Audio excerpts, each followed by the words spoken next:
얼마나 더 속아야 하는가라는 제목으로 하나님의 말씀 증거합니다. 말씀에 들어가기 전에 한 가지 질문을 먼저 해보겠습니다. 예수를 믿으면, 하나님을 믿으면 잘 살 수 있다. 물질의 축복을 받는다. 이 말이 맞습니까? 하나님 믿으면 잘 살고 물질의 축복을 받는다.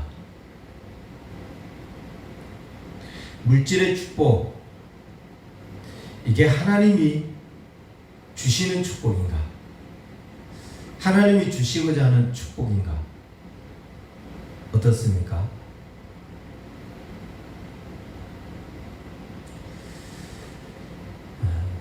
참 많이 헷갈리죠. 어떻게 답해야 될지 모르겠죠.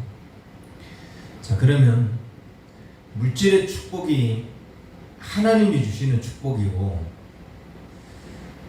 하나님 믿으면 잘 살고 그 풍요로운 축복을 받는다라고 하면은, 통계적으로 하나님 믿는 사람이 잘 살아야 돼요? 하나님 믿지 않는 사람이 잘 살아야 돼요? 하나님 믿는 사람이 잘 살아야 되죠. 그렇다면 그냥 주변을 돌아보세요. 우리나라를 뿐만 아니라 하나님 믿는 사람이 잘 살아요? 하나님 믿지 않는 사람이 잘 살아요? 여러분이 가지고 있는 재산은 그건 재산도 아니에요. 하나님 믿지 않는 사람들에 비하면. 잘 사는 것, 물질의 축복을 받는 것이 목적이라면 하나님 믿지 않고 사는 게 더 바람직하지 않겠어요? 그래야 더 잘 살 수 있는데, 만약 이게 하나님의 축복이라면, 그러면 세상 사람들보다 우리가 더 잘 살아야 하는 게 맞지 않겠습니까? 그런데 왜 많은 그리스도인들은 물질의 축복이 하나님이 주시는 축복이라고 이야기를 하죠? 왜 그렇게 믿고 그렇게 기도하면서 신앙생활을, 기도의 대부분은 그거 아니에요? 왜 이렇게 사는가? 저는 이런 결론을 내렸어요. 우리가 자본주의 사회에서 살아가다 보니까 물질의 필요를 계속 느낍니다. 그리고 세상 사람들이 그 풍요로움을 누리고 살아가요. 믿음으로 살려고 하니 이 부분이 너무 우리가 딸리고,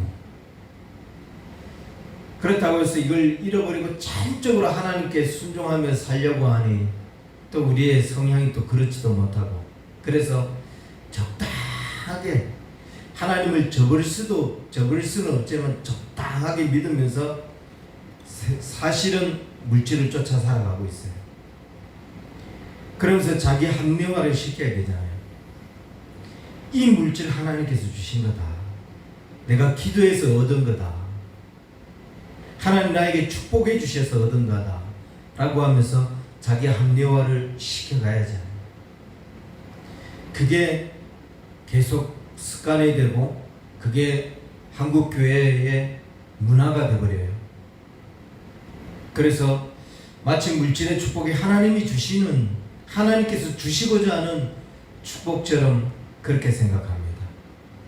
이런 사고를 가지고 있으니까 너무나 많은 사람들이 물질의 축복이 하나님 주시는 축복이라고 믿고 있고, 또 그런 생각 속에 하나님 주셨기 때문에, 하나님이 축복을 주셨기 때문에 내가 이 부를 누린다라고 하고 있으니까 상대적으로 어떤 현상이 일어나냐면, 가난한 사람, 그 사람은 마치 하나님의 축복을 받지 못한 사람처럼 여기기 시작해요.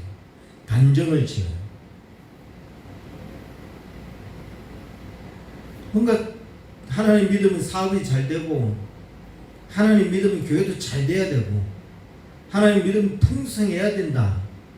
이게 사고로, 기본 사고로 가지고 있어요. 그래서 그렇지 못하면 그건 뭔가 문제가 있는 것으로 봅니다.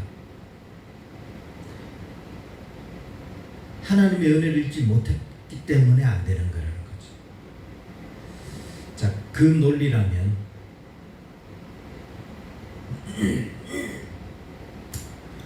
우리 한국교회에 얼마나 많은 그리스도인들이 있고 그 많은 그리스도인들 중에 잘 사는 사람, 풍성한 축복을 누리며 사는 사람은 과연 몇 프로가 될까?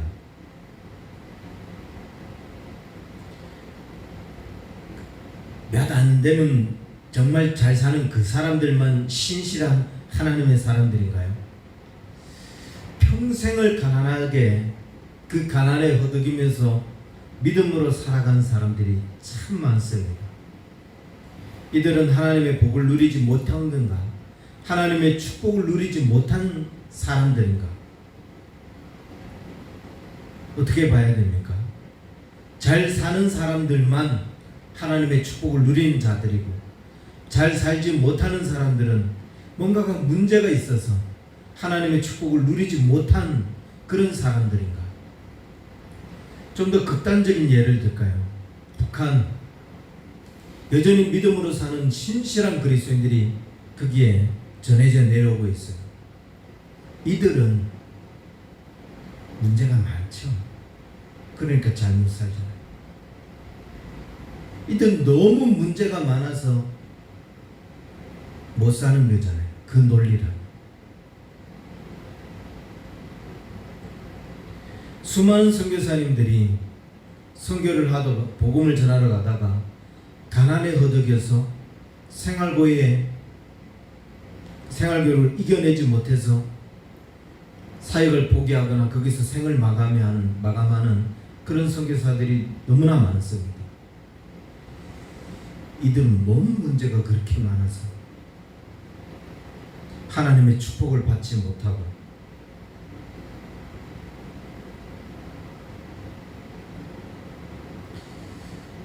그럼에도 불구하고 물질의 축복은 하나님이 주시고자 하는 축복이다. 하나님이 주신 거다. 그렇지 않다는 거죠. 물질의 축복은 이게 하나님의 축복과 무관하다라고 단정 지을 수는 없지만 하나님께서 우리에게 주시고자 하는 축복이 아니라는 거예요. 하나님이 정말 우리에게 주시길 원하시는 축복은 물질의 축복이 아니라는 거예요.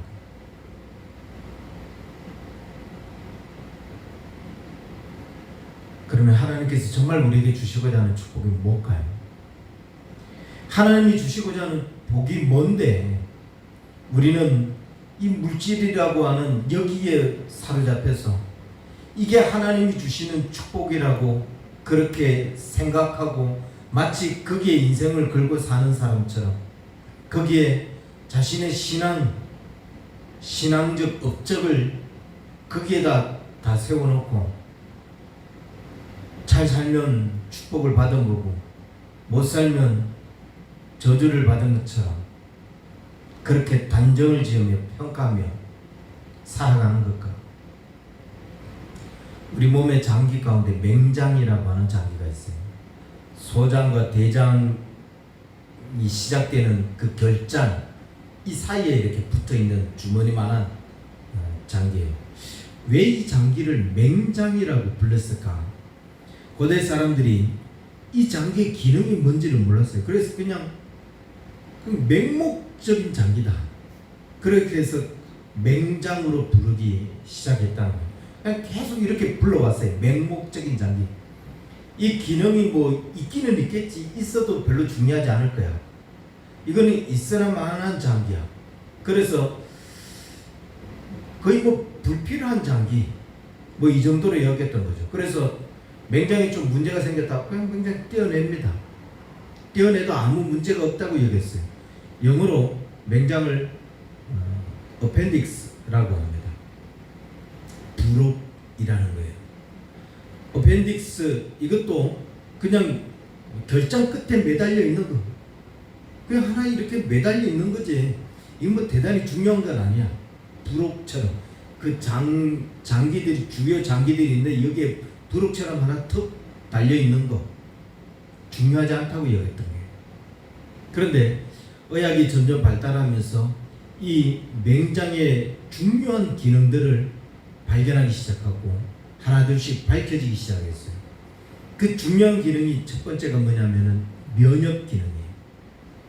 이 맹장이 그 림프 조직이 있어서 여기에서 이제 각종 질병, 바이러스 이런 데 대해서 우리가 견뎌낼 수 있도록 이 면역 체계가 여기서 형성이 되는 거예요. 굉장히 중요한 역할을 하고 있는 거죠. 또 한 가지는 이 맹장 안에서 뭘 가지고 있냐면 미생균 균형을 계속 미생물 균형을 계속 유지시키는 기능을 가지고 있습니다. 장 안에 우리가 유익균이 있고 무익균이 있다고 하잖아요.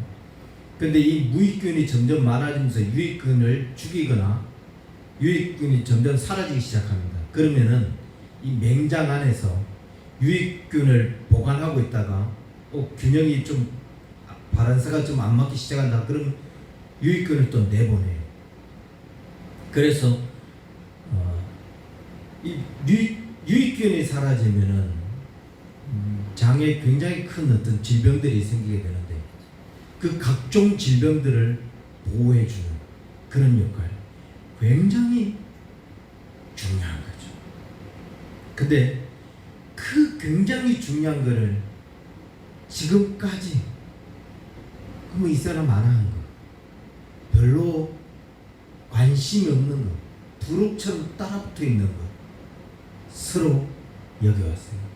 그랬던 것처럼 우리가 맹장을 그렇게 취급해왔던 것처럼 우리가 하나님 앞에서 잘못 알면서 소홀히 대했거나 아니면 맹신하거나 있으나 마나한 것처럼 여기고 있는 것들이 너무나 많다는 거예요. 그 중에 하나가 이 물질의 축복이라는 거예요. 마치 하나님이 주시는 것처럼 하나님이 주시고자 하는 축복인 것처럼 그렇게 맹신을 했어요. 그리고 하나님이 축복해 주셔서 잘 되고 성장하고 돈 많이 벌고 이러면 자기는 마치 정말 신앙생활 잘하는 사람처럼 그렇게 이해하고 상대적으로 여전히 가난에 헐벗고 고통받고 그러면 뭔가가 문제 있는 것처럼 그렇게 이해하고 그렇게 평가하고 판단하며 살아옵니다. 성경에 이렇게 취급받아온 부분들이 굉장히 많아요. 맹장이 무슨 의미도 없는 것처럼 그렇게 소홀하게 여겼던 것처럼 사실은 굉장히 중요한 부분이지만 또 우리가 생각했던 거하고 내가 지금까지 알아왔던 거하고 뭔가 달라요. 그래서 억지로 이 부분을 왜곡시키고 짜맞추게 하면서 내가 원하는 부분으로 그렇게 이해하려고 했던 부분들이 굉장히 많습니다. 그러면서 이제 시대가 흘러가고 성경 연구가들이 더 많이 나오고 이러면서 그렇게 소홀하게 여겨왔던 부분에 대해서 이 부분이 얼마나 중요한지 얼마나 많은 의미들을 갖고 있는지 다시 깨닫게 되고 잘못 해석해왔던 것들이 밝히 드러나면서 정확하게 알려지는 이런 부분들이 있는데 오늘 우리가 읽은 이 본문이 바로 그런 본문 중에 하나입니다. 아브라함의 생의 마지막 이야기들이에요. 그가 중요하게 했던 모든 행적들은 다 이제 어느 정도 이야기가 끝나고 아브라함의 이야기가 끝나면서 이제 이삭의 이야기로 넘어가는 그런 전환점에 있는 이야기입니다. 근데 쭉 우리가 본문을 읽어봤지만 그다지 중요한 것도 아니에요. 그냥 아브라함이 175세에 죽었구나. 이 정도 이야기가 가장 핵심인 것. 후처가 있었구나. 이 정도.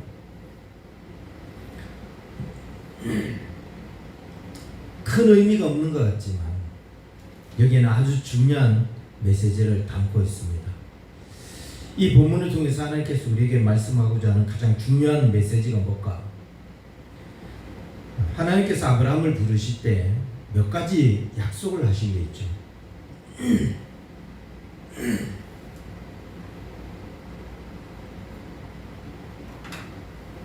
처음 아브라함을 부르면서 하나님께서 하신 약속, 그 약속 중에 한 가지가 뭐냐면은 자손에 관한 약속입니다. 내 자손이 하늘의 별과 같이 많게. 창세기 12장 2절에서는 너로 인해서 큰 민족을 이루고 내게 복을 주어서 내 이름을 창대하게 하리라. 13장에 가서는 내 자손이 땅의 티끌처럼 많게 하리라. 그리고 15장에 가서는 하늘을 우러는 별을 세봐라. 셀 수 없이 많은 저 별처럼 네 자손이 그렇게 많게 되리라. 하나님께서 이런 자손에 대한 축복을 하셨어요. 그런데 이 약속을 할 때까지만 해도 아브라함에게는 자식이 하나도 없었습니다. 그 약속을 받을 때가 15장에서 와서 약속을 받을 때가 75세거든요. 사실 그 나이만 해도 이미 아브라함이 내가 어떻게 이 나이에 자식을 얻겠냐라고 고백할 정도로, 그리고 그 약속을 받았는데도 불구하고 아브라함에게 어떤 일이 일어났냐, 11년이 지난 86세에 그것도 아브라함의 하갈의 그 몸종, 사라의 몸종 하갈을 통해서 이스마엘을 낳는데, 그때가 아브라함의 나이가 86세, 겨우 75세 약속을 받고 와서 11년이 지난 후에 겨우 하나 아들을 얻었는데, 그리고 또 뜸해집니다. 뜸해져도 그냥 뜸해지는 게 아니라 한참 뜸해져요. 그의 나이 100세가 돼서 14년이 지난 100세가 돼서 또 이삭을 낳게 돼요. 이런 걸 봐서 하나님이 네 자손이 바다의 모래알처럼 하늘의 하늘의 별처럼 그렇게 많게 되리라. 이 약속 성취가 과연 이게 뭐 하나님께서 아브라함에게 하신 약속이 성취된 거다, 아니다, 어떻게 이야기할 수 있겠어요? 자, 여기서 한 가지 더 질문을 해볼게요. 네 자손이 하늘의 별처럼 많게 할 것이다. 하나님이 아브라함에 하신 이 약속은 아브라함의 아들 이삭을 통해서만 하신 약속이다. 맞다, 아니다. 아브라함의 아들 이삭을 통해서 이 약속을 하신 것이다. 맞습니까? 아닙니까? 100세가 됐는데 두 명밖에 안 하는데,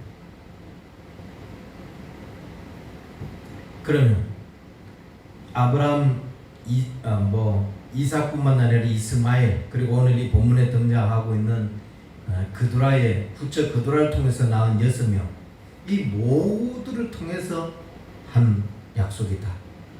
맞습니다. 결론부터 말씀드리면 이 모두를 통해서 하신 이야기예요. 왜냐? 17장 4절 6절에 이런 이야기가 있습니다. 보라, 내 언약이 너와 함께 있으니 너는 여러 민족의 아버지가 될지라. 내가 너로 심히 번성케 하리니 내가 내게서 민족들이 나게 하며 왕들이 내게로부터 나오리라. 아브라함의 자손에게서 여러 민족들이 나오고, 그 다음 여러 왕들이, 민족의 왕들이 나온다고 했어요. 이삭을 통해서만 형성이 된 거다, 성취된 거다 라고 한다면 이 약속의 성취가 안 되죠. 여러 민족, 여러 왕들이 나온다. 그래서 이스마엘뿐만 아니라 이삭과 오늘 이 그두라라고 하는 후처를 통해서 낳은 8명의 자녀를 통해서 다 하나님께서 이 여러 민족을 통해서 이루시는 이 약속을 이룹니다. 아주 아브라함에게 하셨던 약속 중에는 아주 작은 부분이에요. 내게서 여러 민족이 나오고 여러 왕들이 날 거다. 근데 이 작은 약속까지도 하나님께서 성취하시기 위해서 오늘 이 본문 그들을 통해서 이렇게 6명을 더 나은 부분들을 말씀하고 있는 거죠. 그러면서 아브라함이 뭐라고 이야기하면 이 자녀들의 그를 동방쪽으로 일찍이 흩어져서 살게 합니다. 하나님의 약속은 그게 아주 작고 사소한 약속이라 할지라도, 그리고 그 약속이 성취되기에 마치 이제는 불가항력적인 그런 상황이다 라고 보여진다 할지라도 하나님은 그 약속을 시행하시는 분이라. 그런데 더 중요한 게 있어요. 17장 9절에 뭐라고 이야기했냐면은 내 아내 사라가 정녕 내게 아들을 낳으리니 너는 그 이름을 이삭이라 하라. 내가 그와 내 언약을 세우리니 그의 후손에게 영원한 언약이 되리라. 이스마엘도 아브라함의 자손이고 이삭도 아브라함의 자손이고 이름도 잘 모르겠지만 시므란, 욕산, 머단 이 사람들도 다 아브라함의 자손, 아브라함의 아들이 맞아요. 8명의 아들이 다 아브라함의 아들이에요. 그들의 손자들도 다 아브라함의 손자예요. 그러나 누가 하나님은 사라를 통해서 이삭을 낳게 하고 그와 언약을 맺으며 영원한 언약을 세운다고 했어요.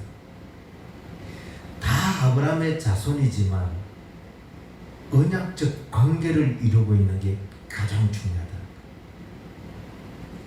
이 언약적 관계를 맺지 않으면 아브라함의 혈통적으로는 아브라함의 자손이긴 하지만 믿음의 조상 아브라함의 자손, 영적 아브라함의 자손이 될 수 없다는 거죠. 본문이 우리에게 가르쳐주는 중요한 메시지. 하나님께서 여러 왕들, 여러 민족을 통해서 나게 하리라. 이 작은 약속을 하나님께서 성취하기 위해서 후처라고 하는 거두를 통해서 이렇게 자녀들까지 낳았던 부분들, 이런 부분들을 이야기합니다. 그런데 그런 것도 중요하지만 더 중요한 게 있다. 언약적 관계를 맺는 게 더 중요하다. 이 서자 출신 이스마엘, 이스마엘과 그의 후손도 아브라함의 자손이지만 또 이 그두라를 낳은 이 6명의 후손들도 다 아브라함의 자손이고, 심지어 나중에 이제 이삭이 에서와 야곱을 낳잖아요. 그 에서의 후손들도 다 아브라함의 자손이에요. 근데 이 많은 자손들 중에 무슨 일이 있어요? 여호와의 총에 영원히 들어오지 못하는 자손들까지 생겨납니다. 아브라함의 자손이면 뭐예요? 영원히 하나님 나라에 들어갈 수가 없는데. 그래서 이게 중요한 게 아니라는 거죠. 내가 아브라함의 자손인데 이게 중요한 게 아니라는 거예요. 그보다 더 중요한 게 뭐냐? 언약적 관계가 맺어져 있느냐. 이게 더 중요한 거예요. 내가 믿음의 조상 아브라함의 후손이냐. 이게 훨씬 더 중요한 거라는 거죠. 하나님께서 아브라함을 부르실 때 가장 중요한 게 뭐냐? 너는 믿음의 조상이 될 것이라는 거예요. 너는 열국의 아비가 될 거라는 거예요. 너를 통해서 믿음의 후손들이 나올 거라고 이야기하고 있어요. 많은 민족이 나오고 그들의 왕이 나오고 이런 부강한 나라가 태어나고 이게 중요한 게 아니라는 거예요. 하나님이 중요시 여겼는 것은, 아브라함을 부를 때부터 중요시 여긴 것은 너는 믿음의 조상이 된다는 거였어요. 믿음의 후손이 나올 거라는 거였어요. 그래서 가장 중요한 게 믿음이라고 하는 거죠. 아브라함이 100세 때에 이삭을 낳습니다. 이거 의학적으로 전혀 불가능한 상황이에요. 그냥 자녀를 낳을 수 없는 그런 상황에서 자녀를 낳는 거죠.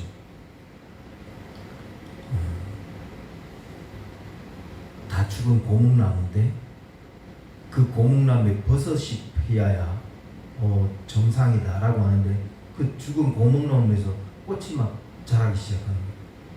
이건 자연적으로도 불가능하고 과학적으로도 그냥 생리적으로도 불가능한 거죠. 왜냐하면 아브라함에게 지금 후처가 있어서 6명을 낳았다. 이때 아브라함은 과연 몇 살일까? 궁금하지 않을까요? 그래서 계산을 해봤어요. 사라가 127세에 죽었는데 그때 아브라함의 나이가 137세. 이때 이제 이삭이 결혼하고 자기는 후처하고 이제 결혼을 했겠죠. 그러니까 최소 나이가 뭐 한 140 정도 됐을 것 같아요. 자, 140대부터 6명의 아들을 낳았는데 매년 낳아도 146세예요.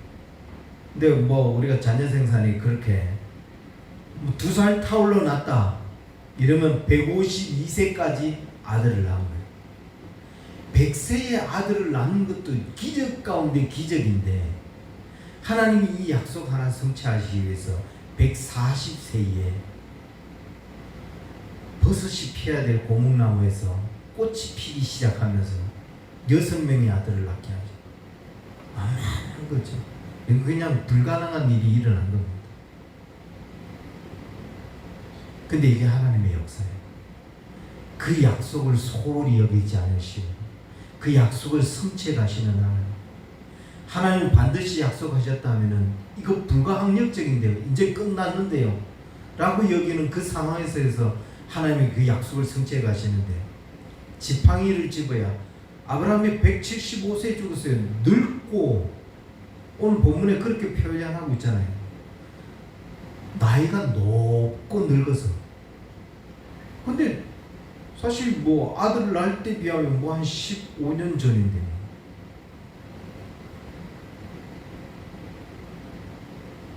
우리 아버지가 92인가요? 한 10년 전 82 그때 아들을 낳았다는 거죠.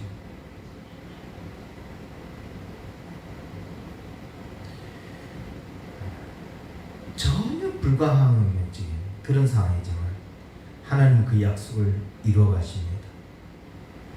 하나님께서 우리에게 하신 약속들이 많이 있어요. 저와 여러분에게 개인적으로 하신 약속도 있겠죠. 다 끝났다, 상황이 다 지나갔다라고 여기지 마시고 그 불가항력적인 상황이 되어도 하나님은 그 약속을 이루어 가시는 하나님인 것을 믿고 절망하거나 좌절하거나 낙심하지 말고 그 하나님의 약속을 끝까지 붙들 수 있기를 바라요. 계속해서 오늘 본문 5절 6절에 보면 이렇게 이야기해요. 아브라함이 이삭에게 자기 모든 소유를 주었고 자기 서자들에게도 재산을 주어 자기 생전에 그들로 하여금 자기 아들 이삭을 떠나 동방 곧 동쪽 땅으로 가게 하였더라. 아브라함이 이제 죽을 날이 가까이 오자 세상을 떠날 날이 가까우자 자기 재산을 자녀들에게 나눠줍니다. 근데 여기서 굉장히 주목할 만한 이야기가 있어요. 이삭에게는 모든 소유를 주었고 이삭에게 자기의 모든 소유를 주었고 또 자기 서자들에게도 이 후처를 통해서 낳은 이들에게도 재산을 주어 라고 했어요. 이삭에게만 전부 다 준 게 아니에요. 이 서자들에게도 재산을 주었다는 거예요. 이삭을 통해 이삭에게 재산도 주고 그리고 영적 축복을 줬다. 이러면 말이 맞는데 이삭에게만 준 게 아니라 이 아들에게도 서자들에게도 재산을 물려줬다는 거예요. 근데 이들에게는 재산만 주었고 물질적인 유산만 주었고 이삭에게는 물질적 유산도 주었지만 영적 유산을 줬다는 거예요. 자, 그럼 둘이 이제 흩어져서 살아갑니다. 이삭도 약속의 땅에서 가나안 땅에서 살아갑니다. 자, 그런데 흩어져 사는 이들 누가 더 잘 살았어요? 이삭이 더 잘 살았어요.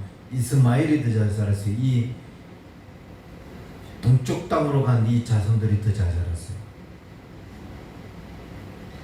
잘 살기는 동쪽 땅으로 간 사람들, 이스마엘 그들이 훨씬 더 잘 살아요. 그러면 모든 걸 줬다고 했을 때 재산을 줬다. 이 자녀들에게, 소자들에게도 재산을 줬다. 이 재산을, 물질적 재산을 물려줬다. 이게 중요한 거예요.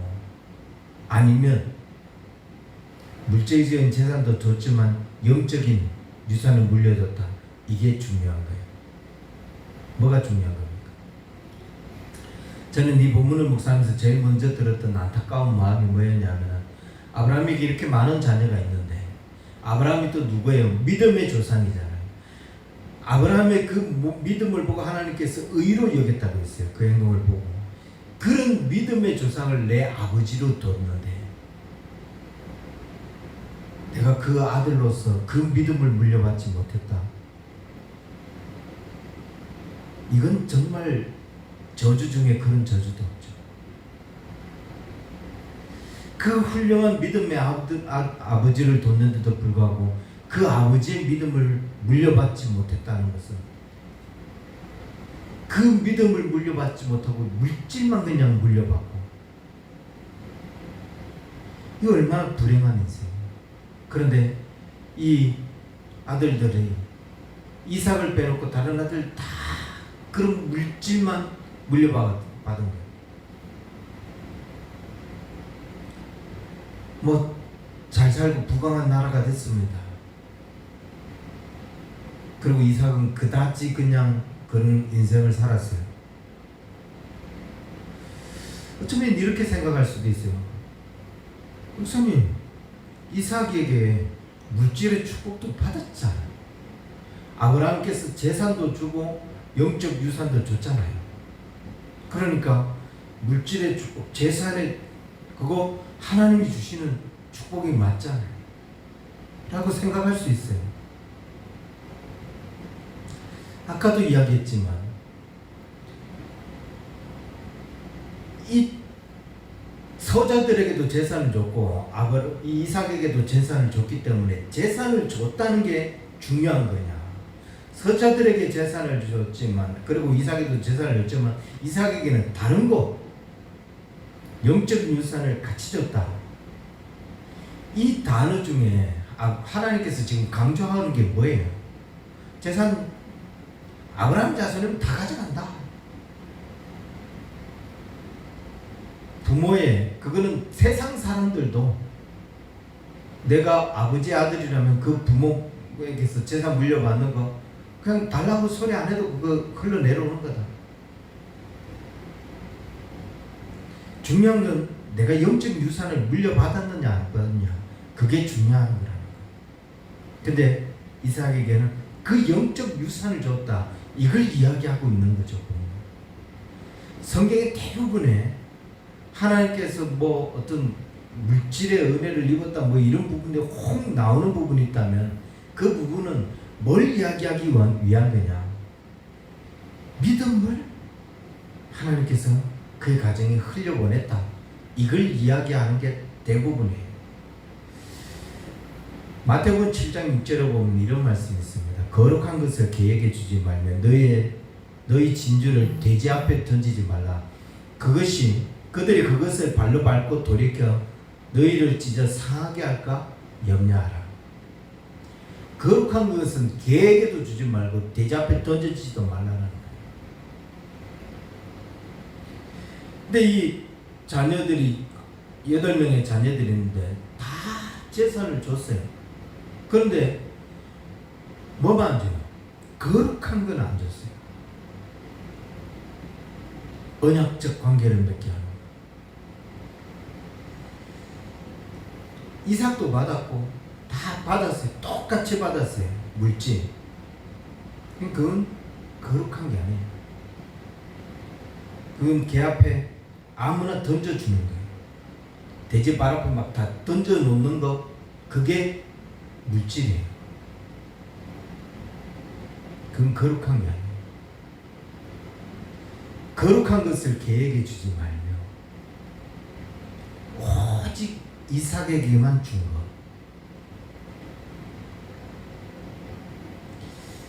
여러분 많이 들은 이야기들일 겁니다. 어떤 보석상 주인이 있는데 정말 희귀한 보석을 구했어요. 그래서 그 희귀한 보석을 갖다 놓고 이거는 신이 내린 보석이다. 이건 정말 행운을 주는 보석이다. 그렇게 홍보해 놓고 이제 팔려고 내놨어요. 근데 아무리 이게 신이 주신 보석이라고 행운을 가져다 주는 보석이라고 홍보를 해도 사람들이 사에 가지 않는 거예요. 그래서 더 좋은 보석을 가져와야 되겠다. 그리고 길을 떠나면서 자기 직원에게 야 그거 그냥 한 2분의 1 가격으로 팔아버려. 그리고 이제 메모를 써놓고 나왔어요.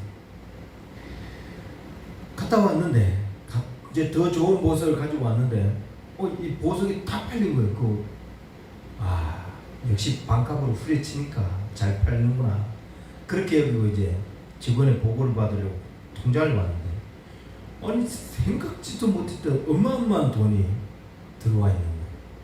그래서 어떻게 된 거냐 물어보고 아니 주인님께서 그거 12배로 팔으라고 그렇게 하고 제가 12배 가격을 올려놨어요. 그냥 10,000원에 팔 때는 이게 중요한 게 아닌가 보다. 아무리 뭐 신이 내린 보석이라고 해도 뭐 비싼 게 아닌가, 뭐 좋은 게 아닌가 보다. 그리고 여기 있는데 이걸 120,000원 이렇게 해놓고 굉장히 비싼 좋은 건가 보네. 이러고 사람들이 다 사가야 가더라는 거죠. 우리는 하나님이 주시는 이 영적인 축복, 영적인 유산, 이 신앙을 지키는 것, 하나님께서 우리의 이 믿음을 다지게 하기 위해서 주시는 이 환경들과 상황들, 이걸 너무 우리는 마치 가치 없이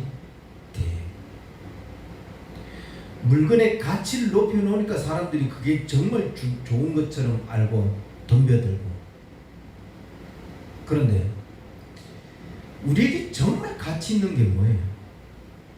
하나님께서 아브라함이 이삭에게 정말 가치 있게 여기면서 주신 게 뭐예요?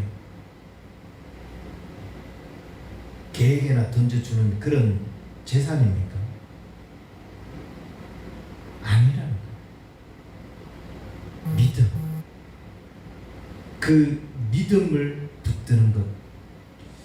그 속에서 믿음으로 나아가는 것. 언약적 관계가 되어지는 것. 이게 중요한데 우리는 이걸 마치 가치 없는 것으로 여기고 겉으로 보이는 것. 이 자본주의 사회에서 봐와서 자기들이 그렇게 살아갔기 때문에 제가 정식으로 살았으면 그렇게 될 리도 별로 없을 텐데 욕심 부리고 사기치고 이렇게 해서 살아온 그것 때문에 보고 과연 정말 하나님 앞에 정직하게 행하면서 그렇게 살아가 그렇게 부를 누리는 그리스도인들이 과연 얼마나 많을까?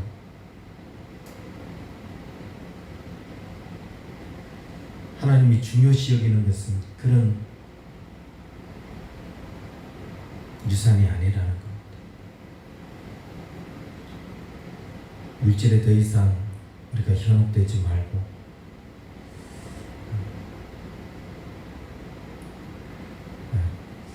시간을 좀 줄여볼까라고 했는데 한 가지만 더 간단하게 말씀을 드려요. 9절에 보면 이런 말씀이 있습니다. 그의 아들들이 이삭과 이스마엘이 그들 마므레 앞 해족속 소알의 아들 에브론의 밭에 있는 막길라굴의 장사니라. 아브라함이 드디어 죽게 되고 장사를 치르게 되는데 누가 와서 장사를 치르죠? 그의 이삭과 약간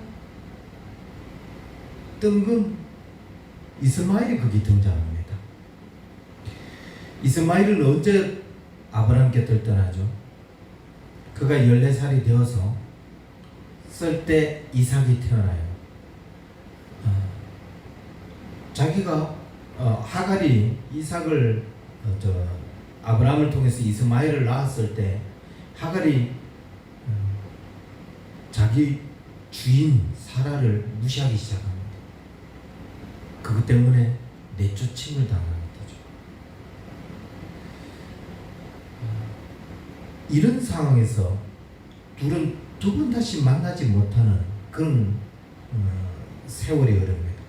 14살에 쫓겨났다라고 쳐도 그의 나이가 아브라함이 175세에 죽으니까 약 86세 정도 계산이 나오더라고요. 86세 돼서 처음 이제 이삭을 만난 거죠.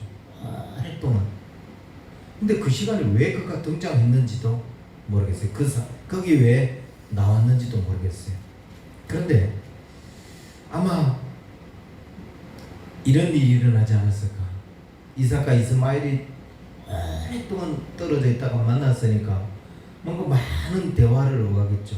너는 어떻게 살아왔니? 나는 이렇게 살아왔다. 너 뭘 믿고 살았니? 그런 어떤 영적인 대화, 이런 대화도 해왔겠죠. 무슨 이야기를 간단하게 드리고 싶냐면, 우리가 살아온 과거들은 이렇게 꼭 뭐 분류한다면 이렇게 분류되는 것 같아요. 살아왔던 시간, 지나온 과거가 있어요.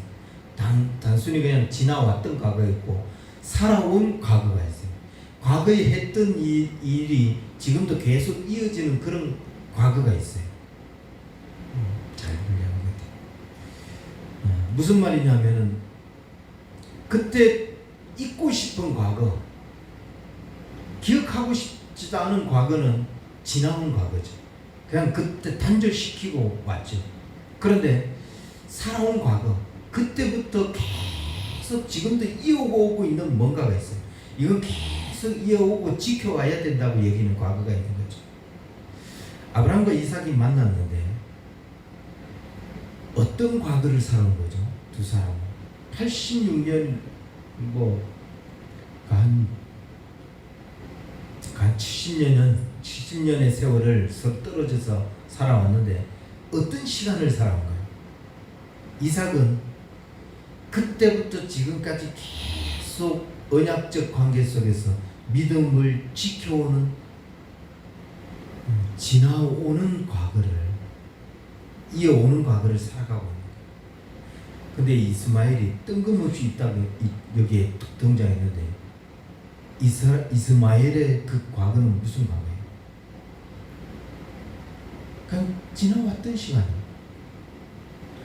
아브라함에게서부터 쫓겨나는 그 순간부터 그는 그냥 믿음과 전혀 관계없이, 그리고 여기에 아브라함이 장사되는 이 자리에 나타날지라 할지라도 여기서 전혀 이어지지 않는, 어쩌면 저는 이 장소가 이스마엘에게 또 다른 기회의 장소였지 않을까.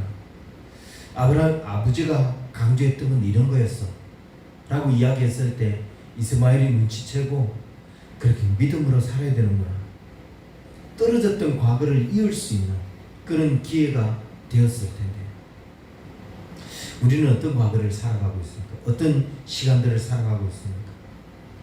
지나온 발자취 속에 우리가 끈끈히 힘들고 어려운 시간들을 겪으면서도 끈끈히 이어오고 있는 그건 무엇인가? 그리고 이것은 이어오면서 시간이 지나온 것만큼 우리에게 정말 가치가 있는가? 정말 시간을 지나온 흔적들이 있는가? 단순히 나이만 50이 됐다고 해서, 나이가 50이 됐다고 해서 이게 뭔가 인생의 깊이가 있는 게 아니라 신앙의 연륜 때문에, 그 지나온 시간 동안 우리가 꾸준히 이어온 것 때문에 정말 깊이 있는 그런 믿음의 나이, 이게 우리에게서 묻어나오는 하나님의 가장 중요시 여겼던 그 믿음을 그리고 오랜 시간 주님과 함께 동행하면서 그 믿음의 연륜을 깊이 익혀나가는 그런 우리 언약교회 성도들 되기를 주의 이름으로 간절히 축원합니다. 기도하겠습니다. 살아계신 주님 감사합니다. 우리가 정말 무엇을 중요시 여기며 하나님께서 우리에게 주시고자 하는 축복이 무엇인지를 깨닫고 그것을 가장 중요시 여기며 붙잡고 살아가는 우리가 될 수 있도록 도와주옵소서. 개에게 던져주는 것이 가장 중요한 것처럼 바라보며 그것을 쫓는 헛된 인생이 되지 않게 하여 주시고, 정말 하나님께서 우리에게 중요시 여기는 것이 무엇인지, 정말 하나님께서 우리에게 주시고자 하는 것이 무엇인지 그것을 끊임없이 붙잡되 우리의 인생이 짙어지면 짙어질수록 그것이 더 든든해지고 더 선명해지고 더 명확해지는 그런 삶을 살아가는 우리 언약의 성도들 다 될 수 있도록 축복하여 주옵소서. 이제는 우리 주 예수 그리스도의 은혜와 하나님 아버지의 크신 사랑과 성령님의 인도하심이 더 명확한 믿음으로 살기를 원하는 우리 언약의 성도들 저들의 모든 삶에 이제로부터 영원토록 항상 함께 있을지어다. 아멘.